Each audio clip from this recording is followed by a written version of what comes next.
por cierto, me gusta saber las propiedades de la membrana plasmática. Ayuda muchísimo. Una vez tengo hablando de medicamentos, de y quiero saber si es que un fármaco por ejemplo, se absorbe más rápido, si está en rápido actuar, o si hay interacciones, cosas así. Uno utiliza eso en esta base. Y bueno, la membrana plasmática nos ha dicho que es una estructura flexible, dinámica, explicada por un modelo llamado Manrique Fluido, que la trata de ver más parecida a un líquido sólido y que es bastante selectiva, ¿no? Selectiva en el sentido que ella, como ella cumple estas funciones de crear compartimentos intra y extracelular, ella tiene que ser muy selectiva con las sustancias que dejan entrar o entonces, como regla general, todas las sustancias que son liposolubles, o sea, derivadas de esteroides o de grasas, sí pueden pasar.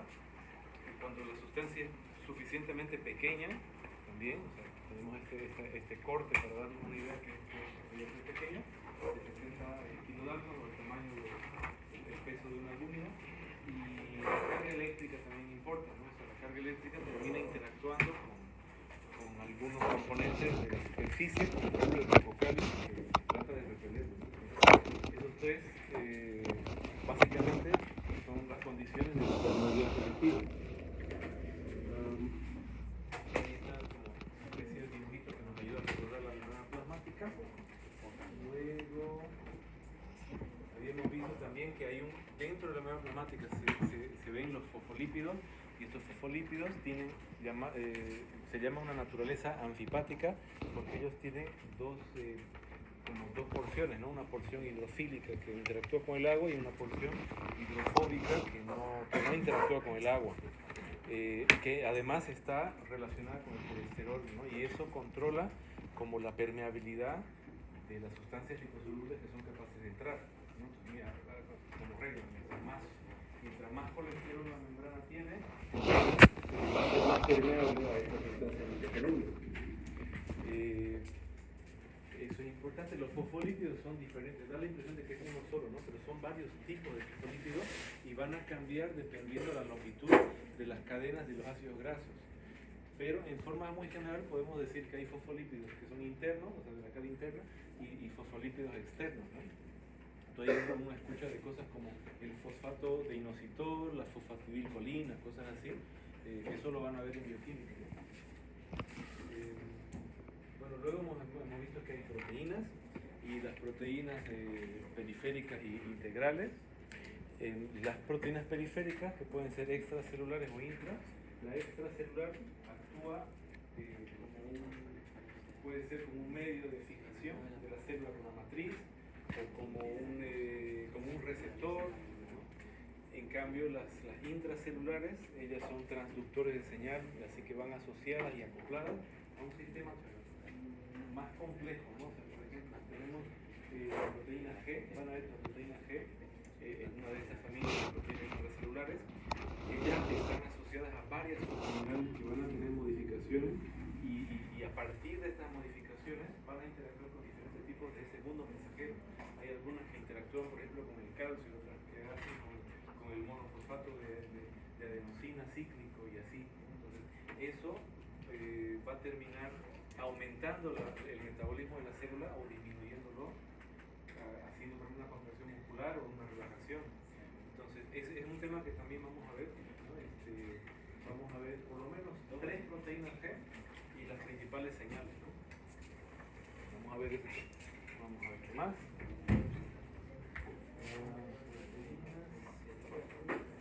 Hidratos de carbono están presentes como oligosacáridos, parte de este glucocáliz, ¿no? de este conjunto, ¿no? De glucolípidos y glucoproteínas que están en la superficie. Y hemos visto también que este glucocáliz tiene varias funciones, ¿no? Funciones, porque no les doy la diapositiva y ay, Dios mío, eso, electronegatividad ya saben que hay que borrarlo, ¿no? No antes de que me olviden, ¿no? En serio. cuando les pase la diapositiva, que algún día les voy a pasar, se los prometo, traten de no estudiar la diapositiva. Utilícenla como un material de apoyo, que sirve para repasar o para ver qué no poner en el examen. Luego hay estas cosas que te van a poner. Entonces hemos dicho que el glucocáliz no es que tenga electronegatividad, está mal, sino que produce como una especie de electrostática negativa que termina repeliendo a las moléculas con carga, ¿no? Causa una repulsión de las cargas negativas, principalmente negativas, y eso ayuda a mantener la selectividad. Otras funciones del glucocáliz que hemos tratado de hacernos a la idea de cómo las manos de la célula, el glucocáliz, por ejemplo, media la estabilidad celular, ¿ves? La estabilidad, la fijación de la célula con la matriz, la comunicación y así puede mediar un montón de factores metabólicos, crecimiento, actúa como receptores y receptores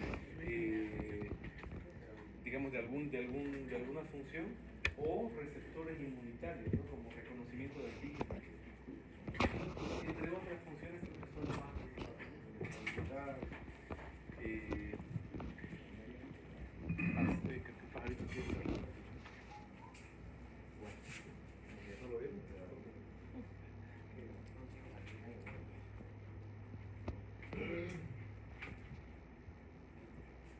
Entonces, a ver, hay una cosa también interesante, ¿no? Es una pregunta muy, yo digo así, es una pregunta tonta pero importante, que no es lo mismo, ¿no? Yo a veces pregunto en el examen, ¿cuál es el catión más importante del medio interno? Es una pregunta muy esposa, ¿no? Pero es una pregunta importante. ¿Por qué? Porque la respuesta, por cierto, es sodio. El catión más importante del medio interno, que controla la osmolaridad, es el sodio. Pero, ¿por qué estas preguntas? Porque yo tengo que tener por lo menos una conciencia de que si estos elementos, estos electrolitos están afuera o adentro de la célula, en mayor cantidad, digo, ¿no? Si el sodio, por ejemplo, está más concentrado afuera o adentro, o el potasio, o el calcio, o el magnesio, porque eso me va, de repente no importa tanto que yo maneje los valores dentro, porque no es importante, pero sí tengo que tener esa noción de que está más concentrado. Por ejemplo, aquí en la diapositiva dice así, ¿no? El LEC contiene grandes cantidades de iones y te menciona el sodio y el cloro y el bicarbonato. Eso te ayuda a decir, pucha, el sodio está más concentrado afuera que adentro. ¿Qué importancia tiene eso? En términos de transporte, si yo abro un canal, hemos dicho que este canal sigue un gradiente de concentración. Entonces, la idea es que el sodio va a tener la tendencia de entrar a la célula, ¿no ves? En cambio, el potasio, que está en mayores cantidades dentro, o sea, en el LIC, ¿no ves? El potasio está dentro de la célula más concentrado. Si yo abro el canal, el potasio tiene la tendencia a salirse de la célula, ¿no ves? Entonces, eso parece bastante obvio, pero a veces nos confunde. Y es muy importante. Entonces, estas cosas, por ejemplo, de los gradientes de concentración y gradientes electroquímicos, ¿no? Eso es importante. Ahorita voy a volver a eso. Creo que hay una diapositiva de aquí están los valores intra y extra. Son importantes los extra. Y bueno, y ahí caemos en la parte de transporte y ahí los podemos clasificar en dos tipos, ¿no? Transporte activo y pasivo, básicamente. El pasivo, dijimos que es la maravilla del cuerpo humano, ¿no? Porque el pasivo no gasta energía. El pasivo ocurre por sí solo gracias digamos, a las leyes del universo y de la termodinámica. Porque básicamente lo que ocurre es que yo utilizo un canal, ¿no? Un canal hemos descrito como una proteína transmembranosa integral en forma de un túnel que está controlada por una compuerta. Y esa compuerta solamente se abre mediante tres cosas, ¿no? O una señal externa mediada por ligando, digamos. Un ligando es una molécula cualquiera. Puede ser un neurotransmisor, puede ser una hormona, alguna cosa que se una a ese receptor y produzca la apertura de esta compuerta. Entonces el canal se abre.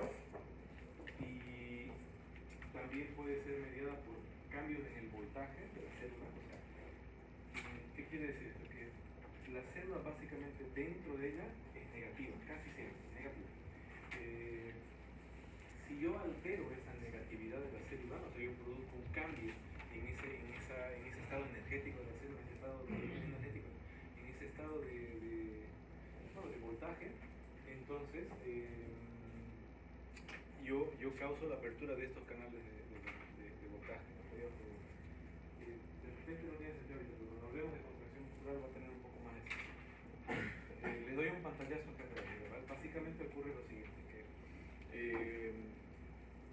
lo primero que yo necesito hacer es cambiar el voltaje de la célula. Entonces al principio entra un poquito de sodio. Si entra demasiado sodio, que tiene carga positiva, eso va a producir un potencial positivo dentro de la célula que si supera cierto nivel de carga, entonces estos canales se activan y se abren como locos toditos. ¿Cuál es la ventaja de un canal de voltaje comparado con uno de ligando? Que el ligando yo necesito activarlo. O sea, yo necesito, son canales, yo soy un ligando y yo tengo que ir activando uno por uno. Y eso lleva tiempo, eso necesito yo concentraciones específicas, necesito tiempo, puede ocurrir una saturación, en fin, son muchas desventajas. En cambio el de voltaje, si llegaste a un nivel X, ¿no? Hoy vamos a ponerle más nombre y más cosas, si llegas a un nivel, nosotros decimos umbral, entonces todos los canales se abren al mismo tiempo, todos, ábranse.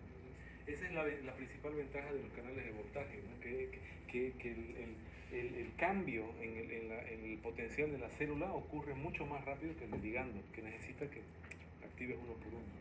Y bueno, y no está aquí en la diapositiva, pero hay por ejemplo canales que se activan por deformaciones mecánicas. Un ejemplo de ellos son los mecanorreceptores, ¿no? O sea, nosotros sentimos el tacto grueso, sentimos la presión, sentimos un montón de cosas porque deformamos la cápsula de estos receptores y eso causa la apertura de estos canales de sodio, ¿no? Y así envían la información. Entonces hay otros canales que son activados por deformación mecánica. En todos los casos, el canal lo que va a hacer es abrirse.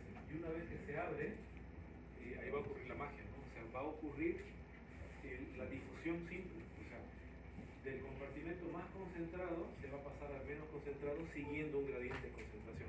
Entonces las palabras mágicas para hablar de un transporte pasivo es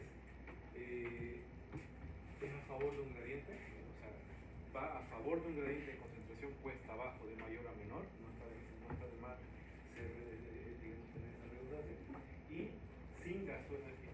No, eso es clave, ¿no? O sea, dos cositas. Sigue un gradiente cuesta abajo de mayor a menor sin gasto de energía y si quieren le ponen ATP ahí que queda brillante, ¿no? Y la principal es difusión simple, ¿ya? Difusión simple. Hay otra que es la difusión facilitada, que es otra cosa, ¿no? ¿Qué es la difusión facilitada? Habíamos visto ayer, ¿no? La difusión facilitada es el gancho. Es cuando yo me aprovecho de la popularidad de uno de los elementos para que entren dos, básicamente, ¿no ves? Es como que el sodio, como ejemplo, es tan hiperactivo, no sé, tan energético el pobre sodio, que ayuda a que otros amiguitos, por ejemplo la glucosa, los aminoácidos, entren por su propia magia del sodio. Esa es la difusión facilitada. Tampoco gasta energía, lo que sí gasta, no gasta, o sea, aprovecha de la entropía del sodio, ¿no? De la propia, de toda esa aleatoriedad que tiene el sodio para pasar la glucosa junto, ¿no? Y eso es una maravilla, porque la glucosa, como es toda grandota, toda pesada y demás, la membrana no la va a dejar pasar a no ser que venga una hormona y le diga, ¿sabes qué tiene que pasar? Entonces ella va a esperar señales endócrinas, a veces neurológicas, para dejar pasar la glucosa. Entonces si yo tengo que hidratar rápido a una persona o si el cuerpo necesita absorber rápidamente agua, pues la glucosa va a tener que esperar. En cambio, si yo utilizo la difusión facilitada, pues mejor, porque ahí la glucosa simplemente pasa sin gasto de energía, utilizando la energía. ¿Okay? Maravilloso. Hay otro tipo de difusión que no está tampoco en la diapositiva, que es la difusión restringida. ¿Ya? ¿Qué es la difusión restringida? Es cuando hay moléculas que son favorablemente pequeñas y que podrían pasar, pero necesitan un empujoncito de la vida, un gradiente de presión, por ejemplo. Ahí entra la urea, el alcohol, un montón de cosas, ¿no? Principalmente esas dos. Es decir, la urea es una molécula que sí puede pasar la membrana, pero necesita que aquí afuera haya una presión hidrostática importante, o sea, un empujoncito del agua para que entre, ¿ok? Pero sí puede atravesar. Lo mismo pasa con el alcohol, ¿ok? Entonces, esas dos son consideradas difusiones restringidas. ¿Restringidas a qué? A condiciones. Si hay estas condiciones, entonces puede haber difusión.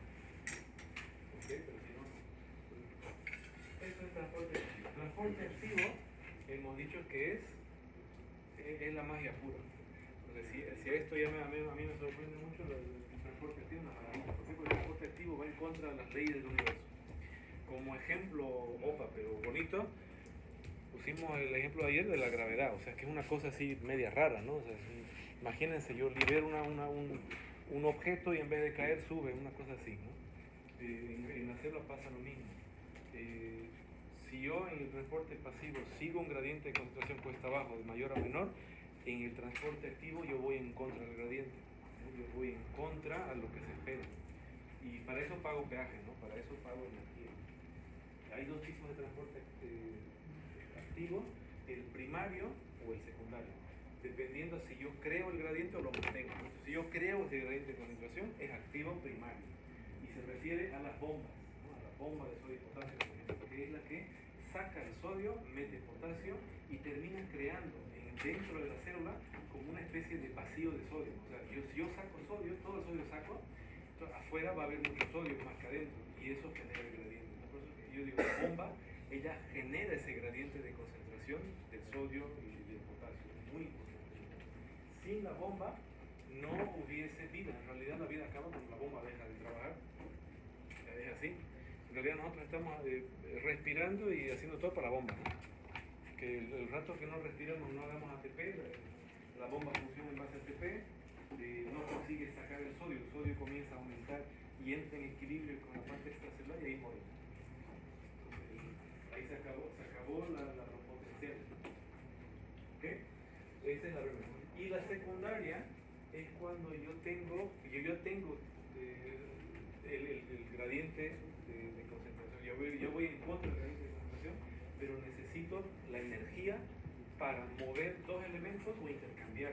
Ya tengo el gradiente, pero por ejemplo, yo quiero meter sodio, pero para meter el sodio, que está en contra de su gradiente, lo voy a intercambiar con hidrogeniones, o lo voy a intercambiar por el potasio, qué sé yo, ¿no? Entonces, son los famosos intercambiadores. En el texto de Gaito creo que está como contratransporte cuando se intercambia y cotransporte cuando van juntos los dos, ¿no? En algunos otros autores pueden encontrar nombres raros como por ejemplo symporters o antiporters, algo así. Los antiporters son los contra y los symporters los contra. ¿Okay? Hasta ahí están viendo, ¿verdad? Fácil. Bueno. Ok. ¿Qué más tenemos?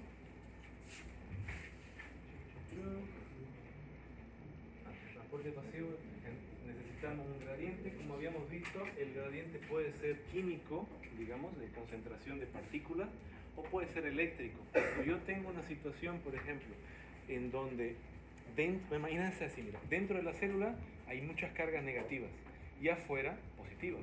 Eso es un gradiente eléctrico, porque las cargas positivas van a seguir lo negativo, las dos se atraen. La situación contraria también es verdad. Cuando yo tengo muchas cargas positivas adentro de la célula, las cargas positivas de afuera que hubiesen entrado por el mayor número de partículas ya no van a entrar.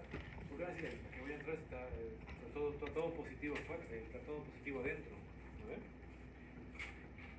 ¿En dónde nos es útil? A ver, voy a mostrarles una situación. Imagínense un paciente con hiperpotasemia o hipercalemia, que es lo mismo. Hipercalemia es cuando yo tengo mucho potasio afuera. Hay mucho potasio. El potasio, que se llama esto asterisco, ¿no? Pregunta, ¿el potasio sale o entra a la célula? ¿Sale desde la célula o entra? Sale, ¿sabes por qué? ¿Va afuera? Pero él sale porque está más concentrado adentro. Entonces, si yo abro un canal, el potasio que está más concentrado dentro sale de la célula. Ahora, si yo tengo mucho potasio afuera, ¿qué es lo que va a pasar? El potasio agarra así, abre la puerta y espía y dice, a la madre, ¿no? O sea, mira cuánto potasio está afuera, no, o sea, es que me dio penita, yo me quedo ahí. O sea, se pone tímido, el potasio ya no sale. ¿Por qué? Porque el gradiente ya cambió, porque el gradiente del potasio dice, hay más concentración adentro que afuera, eso es favorable. Pero en la situación de hiperpotasemia, en donde yo tengo más potasio afuera, el potasio ya no sale, ahora entra. Y eso va a causar una retención de cargas positivas dentro de la célula y la va a hacer más excitable. Y la célula se va a contraer más. Terrible. ¿Qué puede ocasionar eso? Si eso le pasa, por ejemplo, a un cardiomiocito, a una célula del corazón, que no consiga relajarse y que esté siempre excitada, el corazón va a estar ahí contraído, no se va a poder relajar. La sangre no entra, el corazón muere ahí. Paro. En el caso de los miocitos en el ejercicio físico, pues, ¿sería favorable? ¿En qué sentido? Tipo, estás haciendo ejercicio, el cardiomiocito se contrae, claro. No, sí, pero, no cardiomiocito. o cualquier músculo. Sí, pero pues, digamos el potasio sí o sí tiene que estar en niveles normales, ¿no? Como para que se relaje algún día, porque si está el potasio aumentado, por eso es que es tan peligroso el potasio. El potasio es peligroso cuando aumenta mucho, cuando baja. Porque si baja, el potasio se sale de la célula. Y si se sale el potasio de la célula, ya no hay cómo relajar la célula. Porque el potasio es necesario para la fase de repolarización, que me estoy adelantando mucho, pero es necesario. ¿Ok? Aquí la idea es que hay un gradiente eléctrico y hay un gradiente de presión también. Vamos a ver. Pequeña. Difusión facilitada que ya hemos visto, hemos hablado, ¿no? Facilitada. ¿Quién dice qué? ¿Pregunta? Por presión osmótica, ¿no? Claro, ahí está como presión, creo que como presión en términos generales. Digamos, se refiere o a la presión hidrostática, que es el líquido. Claro, es como por ejemplo, si tienes mucho líquido acá comparado con esto, eso va a generar una presión. Ya que la célula estaría cargada de manera negativa. Que va a causar salida de líquido. Por ejemplo, hay una pregunta de tenemos una pregunta para que la analicemos, ¿vale? Es que es muy importante. Wow. Vi una pregunta. Muchos de los materiales que utilizo son de este, no sé si conocen o están familiarizados con esta.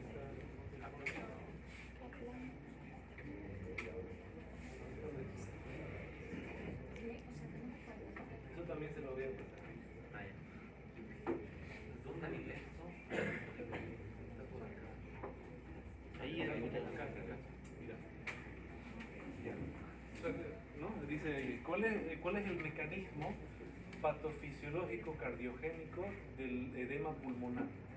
O sea, el edema, vamos a analizar los conceptos, que este es un poco alto, ¿no? O sea, avanza. Una situación de edema pulmonar es cuando yo tengo salida de líquido desde la circulación hacia el espacio alveolar. El alveolo se supone que es un globito de aire, pero si yo genero tanta presión en la circulación con tal de que el líquido escape de la circulación y se vaya para el espacio alveolar, voy a literalmente encharcar el pulmón, porque estoy llenándolo de líquido cuando debería estar lleno de aire, ¿no ven? Eso es edema pulmonar. Y si el edema pulmonar ocurre por una insuficiencia cardíaca, por un problema de corazón, de que el corazón está congestionado de sangre, no consigue contraerse, y la sangre tiene que ocupar otro espacio, por ejemplo el pulmón, ¿no? Porque la sangre, si el corazón no se contrae bien, no hay mucho camino para ir. Si se va para la izquierda, se va para el pulmón, y así. Y encuentra el alveolo y dice, escucha, pero qué belleza, ¿no? Me quedo acá. Y si se va para el otro lado, se va para el hígado y a las piernas, ¿no? Entonces, eso es edema cardiogénico, ¿vale? Edema pulmonar. Entonces, dice, ¿cuál es el mecanismo patofisiológico más probable? Lo hemos respondido. Vamos a ver las opciones. Primera, un aumento, esta es la respuesta, pero vamos a analizar. Un aumento en la permeabilidad capilar.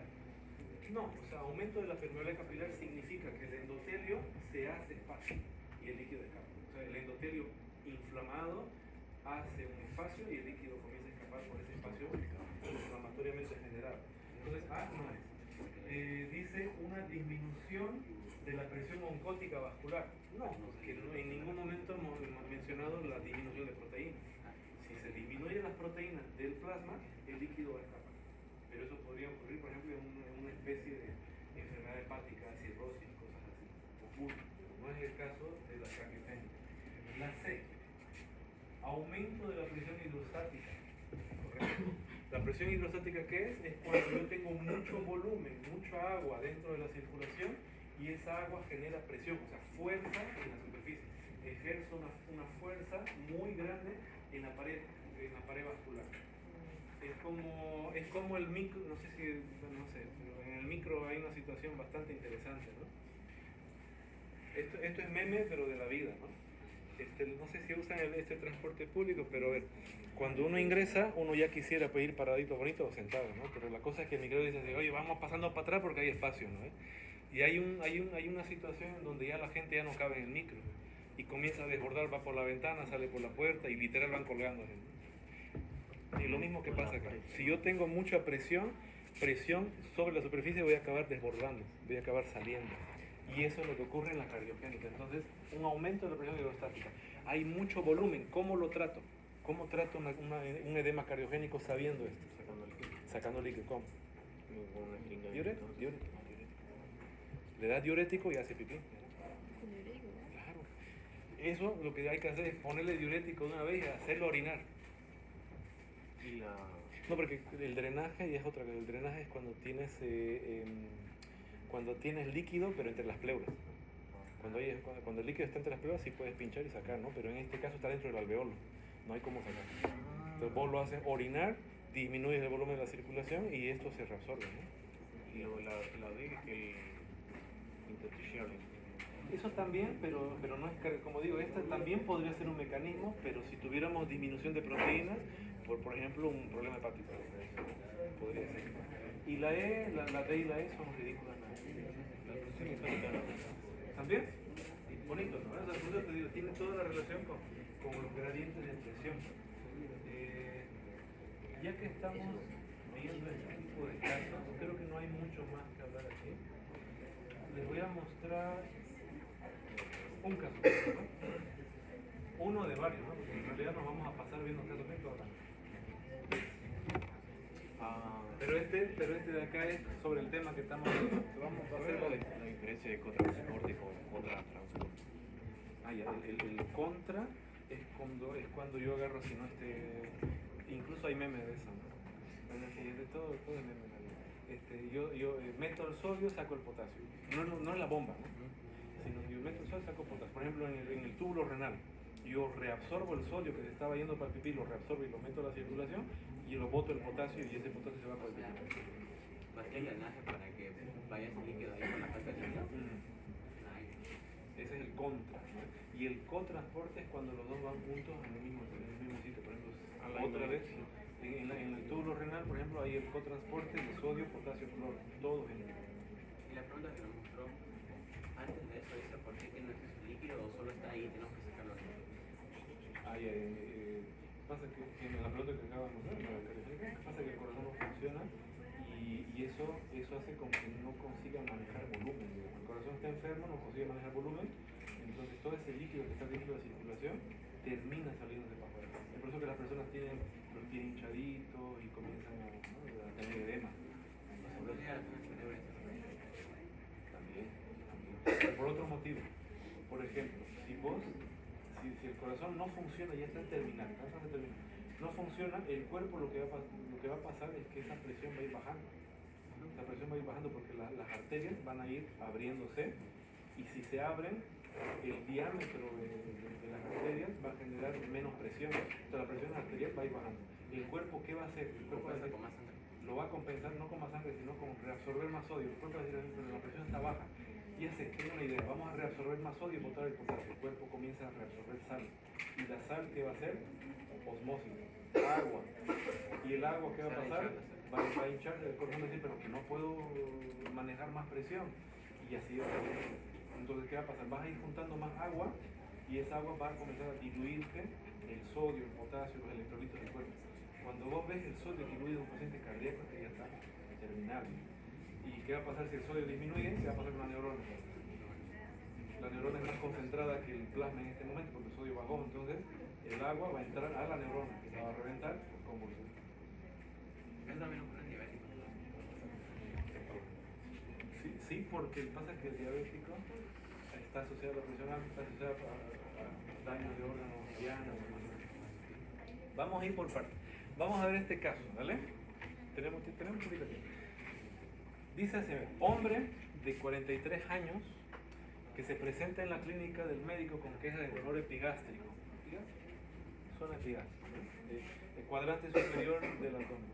Después de un estudio exhaustivo, el paciente es diagnosticado con enfermedad, por si acaso ese Google es una macana, no traduce también, pero es una enfermedad ulcerosa péptica. Se inicia el medicamento inhibidor de bomba de protones. Muchos lo habrán escuchado, ¿no? De todas estas cosas de omeprazol, pantoprazol, esomeprazol, lansoprazol y todos los prazoles. Lo que hacen es inhibir la bomba de protones para que se secrete ácido clorhídrico en las células oxínticas y con eso ayudar a aliviar los síntomas de la gastritis, por ejemplo, de una úlcera. ¿Okay? Entonces ahí te dice así, qué es la bomba de protones, qué tipo de transporte de membrana utiliza, ¿no? Y aquí ya nos autorresponde, ¿no? La bomba de protones es una bomba intercambiadora de hidrogeniones, potasio, ATPasa. Ella libera hidrogenión a costa de que mete un potasio, ¿no? Y utiliza ATP. El tipo de transporte es activo primario porque genera un gradiente de concentración. Y ¿cuáles otros tipos de transporte existen? Bueno, ya hemos hablado, ¿no?, de la difusión simple, difusión restringida, difusión facilitada, transporte activo secundario, contra y contratransporte. Eso reduce la secreción de ácido clorhídrico. Claro, ¿no? Te inhibe de que vos secretes ácido clorhídrico. Si el ácido clorhídrico no está tomando la usa. Claro, en este caso el paciente tiene claro, enfermedad péptica ulcerosa y una úlcera. Si no inhibes, ese ácido clorhídrico va a seguir bajando el pH, va a seguir lastimando la úlcera. Pero eso hace precisamente por la sobreproducción de ácido clorhídrico. Ahí está la otra cosa. O sea, ahí tienes que ver qué es lo que ocasionó la úlcera, ¿no? Entonces aquí, por ejemplo, en la parte de correlaciones clínicas, Por eso no está ocular. eso lo van a ver seguramente en ¿qué se llama esta cosa? Microbiología. No sé si ya lo vieron, ¿no? Pero hay una bacteria que es muy importante que causa la secreción del ácido clorhídrico, que es la Helicobacter pylori, que está asociada a la úlcera. Entonces ahí la segunda parte es que una vez que diagnosticas la enfermedad ulcerosa péptica, tienes que preguntarte qué es lo que está causando esta úlcera. O sea, puede ser desde estrés, uso de medicamentos, la alimentación tiene mucho que ver. Pero el estrés genera una bacteria. O sea, y épocas de examen van a ver todo el mundo ulcerado, ¿no? Pero hay una explicación fisiológica. Pasa que, la versión rápida, ¿no? Pasa que el estrés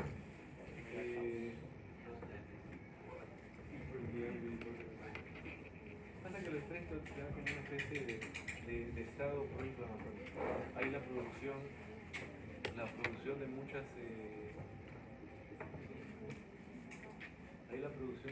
prostaglandinas y en fin, hormonas que terminan ¿qué se llama esto?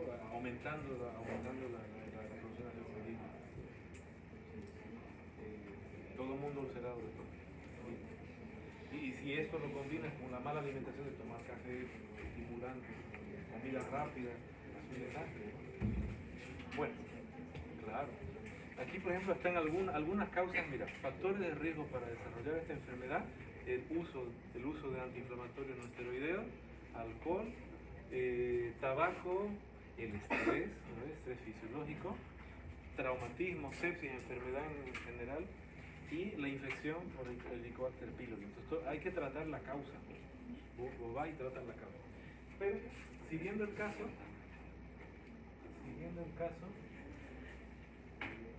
este caso nos sirve para más o menos discutir los tipos de transporte que estamos hablando, ¿no? Entonces aquí te da un pantallazo de qué es la bicapa de fosfolípidos, cuáles son los tipos de transporte que ya hemos hablado toditos. Esta es la ecuación de la difusión, ¿no?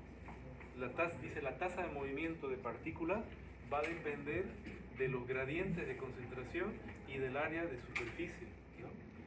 del tamaño de la membrana que yo tengo. ¿Qué más? A ver. Aquí habla sobre los gradientes electroquímicos. Bueno, todo esto ya hemos hablado, pero lo que me interesaría mostrarles son estas preguntas. Porque al comienzo de la clase les iba comentando, ¿no?, a los chicos que en el examen, muchas de las preguntas de fisiología, hay algunas que son así, bueno, conceptuales, ¿no? Pero hay otras que tienen que ser en base a escenarios clínicos y son preguntas que uno diría son preguntas de razonamiento, etc. Entonces vamos a tratar de responderles para que vean cómo funciona la tabla. Entonces dice, la primera pregunta, en un paciente con diarrea, la administración oral de una solución que contenga cloruro de sodio y glucosa son más efectivos para prevenir la deshidratación que la administración de una solución que solamente contenga cloruro de sodio. O sea, si yo hago un estudio, ¿no ve? Y le pongo agua con sal y a la otra le pongo agua con sal y azúcar, te está diciendo el agua con sal y azúcar es mejor, es más efectivo. ¿Cuál de los siguientes hechos explican mejor esta observación? O sea, la pregunta es ¿por qué? ¿Qué respondería? La administración de solución de cloruro de sodio y glucosa reduce la producción de heces, ¿verdad o mentira? Y si es falso, ¿por qué falso? No, está bien, es falso, pero ¿por qué? O sea, si yo le coloco agua con sal, yo les diría hagan el experimento, pero ahí no van a querer pasar clases de la tarde. No hagan el experimento, pero si ustedes toman agua con sal, ¿qué es lo que le están metiendo a la luz del intestino? Le están metiendo un potente componente osmótico, ¿no? La sal va a jalar agua y eso va a provocar diarrea. Entonces, cuando yo doy agua con sal, no es para prevenir la diarrea, es para prevenir la deshidratación. Y eso hay que explicar a los papás y a la gente, ¿no? O sea, a los pacientes tienes que decirle, mire, te voy a dar este suero de rehidratación oral, esto puede ser que te provoque más días de diarrea, pero te va a prevenir la deshidratación y la causa de muerte es la deshidratación. Entonces, volviendo a la pregunta, no reduce la producción de heces, puede que lo aumente, ¿vale? No reduce. Es incómodo, yo sé que es mejor estar vivo. La glucosa se usa como combustible para efectuar el transporte de sodio y cloro. ¿No? Nada que ver. El sodio y el cloro se transportan por difusión simple siguiendo sus gradientes de concentración a través de los canales. No necesitan de glucosa ni combustible, nada. La C. El cotransporte de glucosa y sodio a través de la membrana apical de las células epiteliales e intestinales facilita la absorción de sodio y agua. ¿Qué dice eso? ¿Por qué? Porque sí. Claro, porque era el gancho de la vida, ¿no? O sea, si yo tengo el sodio que me arrastra a la glucosa junto, eso me conviene. Y es por eso que los sueros de rehidratación, desde que la OMS, no me acuerdo, bueno, no sé, el año será los años 81, pero desde que descubrieron que metiéndole azúcar lo hacía más efectivo, entonces la razón es que el cotransporte de glucosa utiliza la difusión facilitada. Esa es la respuesta correcta, la C. Vamos a ver por qué la D no es correcta. La solución de cloruro de sodio y glucosa se vacía en el estómago a una velocidad más rápida que una solución que contiene solamente cloruro de sodio. No. O sea, el estómago, mientras más concentrado hay una sustancia dentro del estómago, hay mayor retención gástrica. O sea, en realidad se retiene.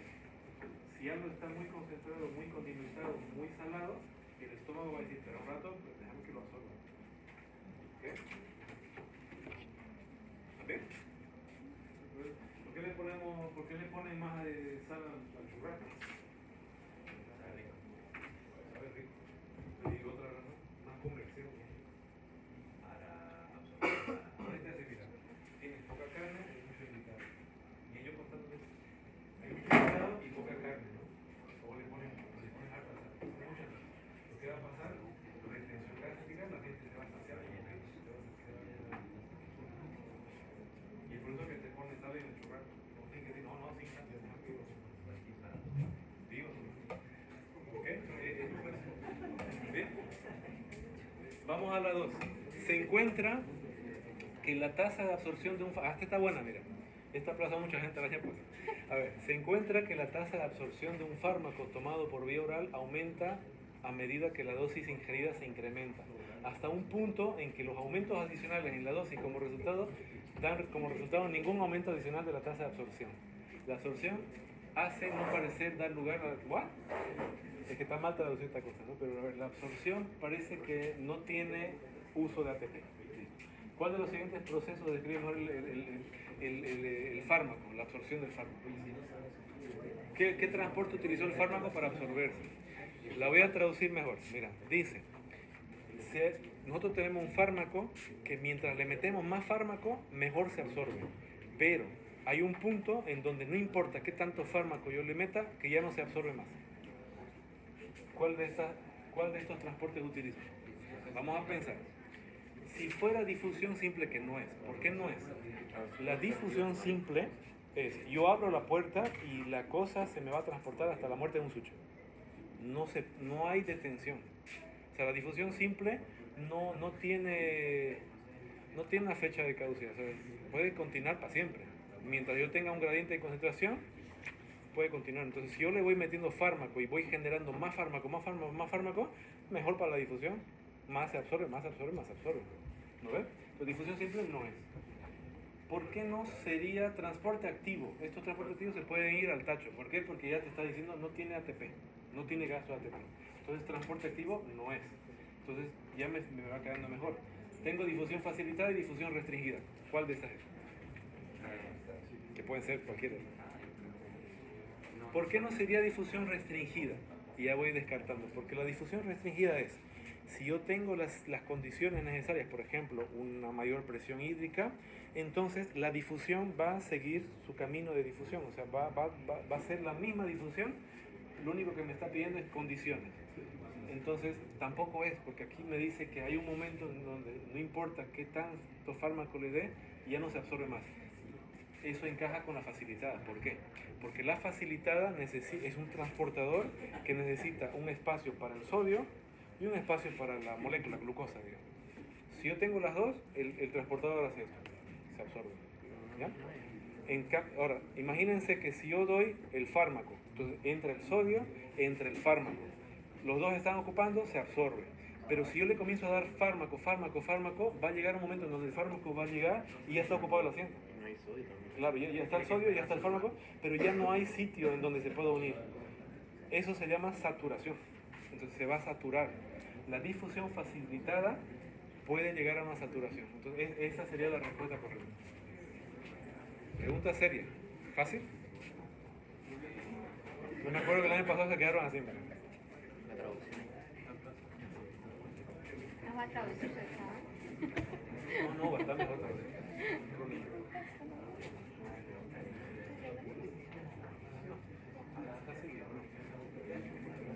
Ahorita salimos. Tercera pregunta. Y esta es la última, ¿vale? Allá. Ah, perdón, no se escucha.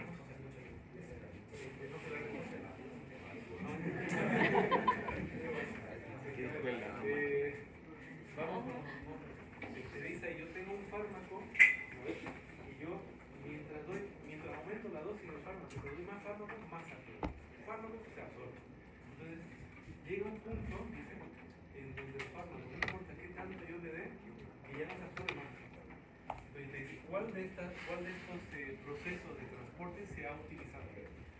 Entonces, tenemos que ir descartando. Dentro de la pregunta te dice, parece que no hay lugar la división de ATP. No utiliza ATP. La división quisiera decir que no hay hidrólisis de ATP. Bueno, pero no hay uso de ATP. Podemos descartar de entrada transporte activo. Si no utiliza ATP, no hay transporte activo. ¿Por qué no sería difusión simple? Porque la difusión simple, mientras más, mejor. Mientras más gradiente de concentración, mejor se absorbe. Entonces, difusión simple no puede ser porque dice que llegó un momento en que ya no se absorbe más. Entonces, difusión simple no es. Me quedo con la facilitada y la restringida. ¿Por qué no sería restringida? Porque la restringida es lo mismo. Si yo tengo las condiciones necesarias, entonces la difusión será igual. Mientras mayor el gradiente de concentración, más absorbe. Pero tampoco me explica por qué se deja de absorber en algún momento. Entonces, ¿por qué sería difusión facilitada? La respuesta. Porque la difusión facilitada es un receptor que es así.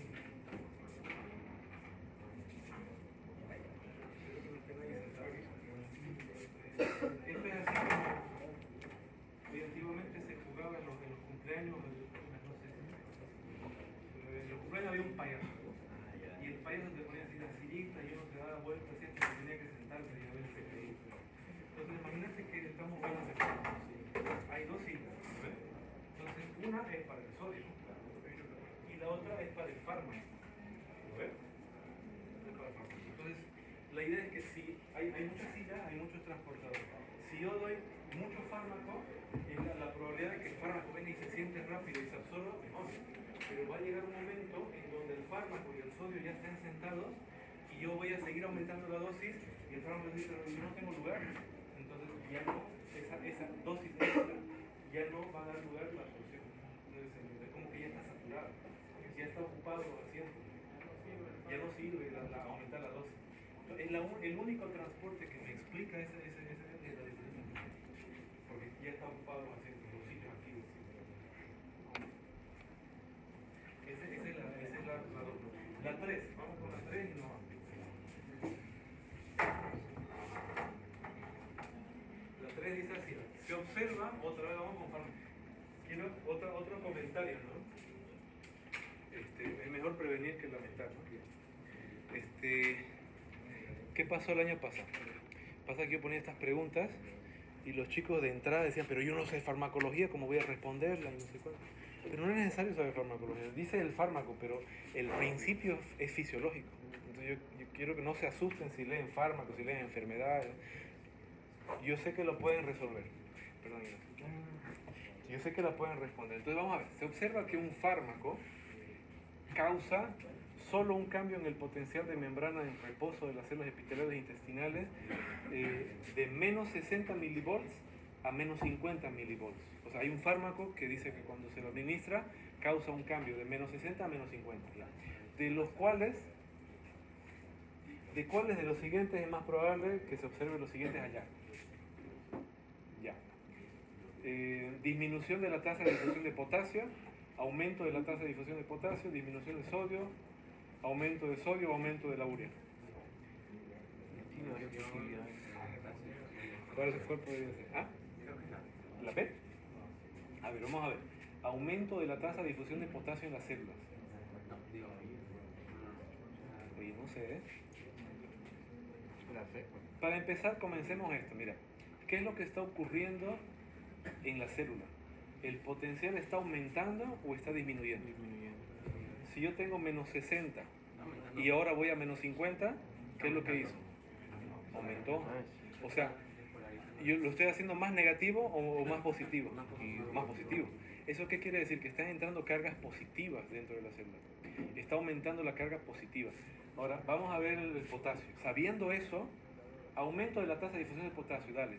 Si yo hago que el potasio se difunda, ¿el potasio va a salir o a entrar? Va a salir, ¿no ves? Y el potasio probablemente, si hay muchas cargas positivas adentro, eso va a generar un gradiente eléctrico más potente todavía y así que va a tender a salirse más rápido. Entonces dice, aumento de la tasa de difusión del potasio en las células, pero el potasio sale de las células, ¿no ves? Entonces si yo hago que la célula sea más positiva, el potasio probablemente salga. Entonces esa hasta podría ser, ¿vale? Vamos a ver la disminución de la tasa de difusión del potasio en las células. Espera un rato. Pasa que aquí hay que tener en cuenta la traducción, está mal traducido. Porque en la versión original en inglés, esto decía aumento de la tasa de difusión de potasio into the cells, en las células. Es como que me está diciendo el potasio va a entrar y el potasio no va a entrar nunca, el potasio va a salir, el potasio sale. Entonces esta nota está mal de entrada porque el potasio no va a entrar a la célula, va a salir. Entonces A y B fuera. Por acá se entiende, ¿no? Lo que está ocurriendo es que yo administro un fármaco que está aumentando, está positivando la célula. Está aumentando la positividad de la célula. Entonces, la opción A y B dice aumento o disminución de la tasa de potasio. Y aquí estábamos casi cayendo en la trampa diciendo que sí, el potasio va a aumentar su difusión porque va a salir más rápido. Pero en la pregunta decía aumento de la tasa de difusión del potasio hacia la célula, o sea, dentro de la célula. Y esta es la trampa, porque el potasio no entra, el potasio sale, porque está más concentrado dentro. Entonces, A y B, fuera, no cita. Vamos a ver C y D. Sí, vale. Ya eso en la B sí está polarizando la célula, no necesita más sodio para polarizarse más. Puede ser. O sea, el sodio sí, yo creo que está en la respuesta del sodio. La urea de por sí la pueden ir descartando, la urea que ver la urea. La urea es una molécula apolar, no polar, ¿no ves? Sin carga eléctrica, no tendría que tener ningún efecto los potenciales de membrana con la urea, ¿no? Entonces la urea afuera. Nos quedamos con la C y D. O disminuye la tasa de difusión de sodio o aumenta la tasa de difusión. ¿Qué es lo que va a ocurrir? ¿El sodio entra o sale de la célula? Entra. ¿Por qué? Porque sí, porque es más concentrado afuera.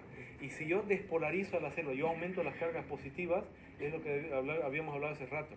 Yo aumento las cargas positivas dentro de la célula, el sodio va a decir, ¿sabes qué? No me convence. Ya no quiero entrar. Es como, a ver, les voy a dar un ejemplo muy grotesco, ¿vale? De verdad muy malo. Muy malo, pero que me ayuda. Imagínense que yo estoy pasando así por un boliche, ¿vale? No, de verdad, imagínense, hombre. Ya. Y yo, no de borracho, no sé, pues, que yo quiero celebrar la vida. ¿Vale? Un café. Y un café, ya, puede ser un café. Un boliche medio raro, ¿no? Ya, ya. Y yo agarro así, espío. Otra vez pido disculpas por el ejemplo, que es muy malo, dale, pero a ver. Abro la puerta. Oye, pero hombre. No sé, que no me convence, ¿no? Este es medio raro este lugar, ¿no? ¿Me voy o no?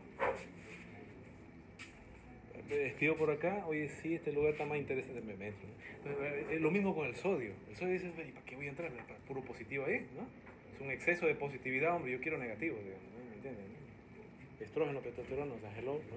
Eso es lo que hace el sodio. El sodio lo que quiere es lo negativo, eso es lo que le atrae. Las cargas idénticas se repelen. Entonces, ¿cuál es la respuesta?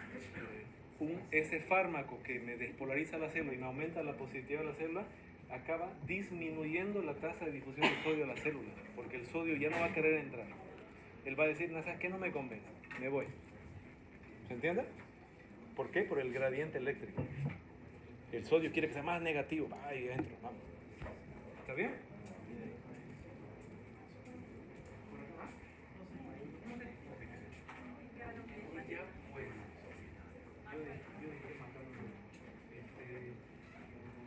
Que disminuye la tasa. Pasa que si yo tengo un fármaco que causa un aumento del potencial de la célula, eso significa que la célula se hace más positiva, está positivando. Entonces, potasio ya lo habíamos descartado porque el potasio no va a entrar a la célula. Potasio fuera y urea fuera, porque la urea nada que ver, la urea no tiene carga eléctrica, no se hace. Vamos con el sodio. Si el sodio quisiera entrar, porque tiene que estar, está más concentrado afuera, él va a abrir la puerta y va a espiar, y va a decir, pero vamos a ver si se convence el lugar, ¿no? Y ve así puras cargas positivas. Y el sodio, ¿qué es lo que quiere en la vida? Carga negativa. Entonces, la verdad es que este lugar no me convence, está muy positivo, me gusta. Eso es lo que pasa. Entonces, disminuye la tasa de difusión del sodio para esta. Facilísimo. Disminución de la tasa de difusión.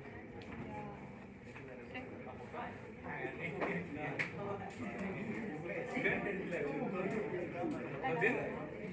Si cayera esto en el examen, ¿va a ser fácil? Bueno, ahora sí, ¿no? No, ¿cómo que no? Antes. ¿Ah? ¿Que no entra en el examen? ¿O yo? ¿Qué? Ahora, aquí explicamos. Pero analogía de Gauss. Ok, vamos a dejarlo acá.